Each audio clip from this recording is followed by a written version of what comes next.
তারপর গাছের আনারস বিনা সারে, বাজারে যেগুলো পাওয়া যায় সেগুলো তো চাষের, আর এটা বাড়িতে। আমার বাপের বাড়িতে প্রচুর আনারস গাছ আছে, প্রতি বছর, 2 বছরে 2বার। ওই যে বাবা আজকে এসেছিল, বলে গেল আবার গাছে অলরেডি আনারস ধরতে শুরু করেছে, যেটা সেই তোমার লক্ষ্মী পুজো ওই টাইমটাতে পাকতে শুরু করবে। কালী পুজো, লক্ষ্মী পুজো ওই টাইমে পাকবে, মানে পুজোর পরে। দারুণ খেতে, দারুণ। বন্ধুরা, আনারসটা বাবা এসেছিল, দিয়ে গেছে। এটা হচ্ছে আমাদের বাড়ির গাছের আনারস। এই যে কত বড়, আমার হাতে ধরে আছে, দেখলেই বুঝতে পারবে। মোটামুটি 2 কিলো মতো ওয়েট হবে, আর একদম পুরো টুকটুকে পাকা। এবার খেয়ে দেখতে হবে কেমন আছে। আনারস কাটার একটা নতুন পদ্ধতি হয়তো অনেকে জানে। এই যে এইভাবে, এই দিক থেকে একটু ধারালো চাকু নিয়ে এইভাবে দেবো, এই দিক থেকে।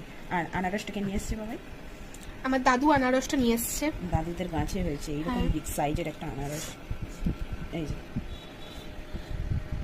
এগুলো রস, এই যে পড়ছে, পুরো রসটা পড়ছে এইরকম বিগ সাইজের। এই যে কেটে ছাড়িয়েছি, এই দিকটা এই যে ছাড়িয়েছি, আর এইটা এইভাবে এখন আমি এই চোখগুলো, আনারসের চোখগুলো ছাড়িয়ে পিস পিস করে কেটে লবণ মাখিয়ে তারপরে খাবো।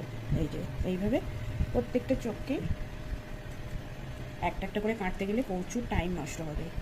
তারপর আবার আনারস হাত দিয়ে কাটলে চুলকায়, হাত আমার অলরেডি চুলকাচ্ছে। ভুল করলাম, একটু হ্যান্ড গ্লাভস যদি পরে নিতাম।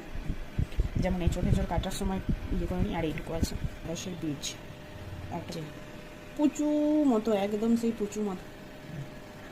এইটাকে ফেলে দিতে হবে, যেটা মুগুর বলে। একটা বাটি নিয়ে, এই দেখো বন্ধুরা, কেটে নিয়েছি, লবণ দিয়ে দিয়েছি। বর্ষাকাল লবণগুলো পুরো জমে গেছে। এই যে মিক্সড করে নিয়ে তারপরে খাবো আবার। আচ্ছা, একটা খেয়ে দেখি আবার। দারুণ মিষ্টি, দারুণ।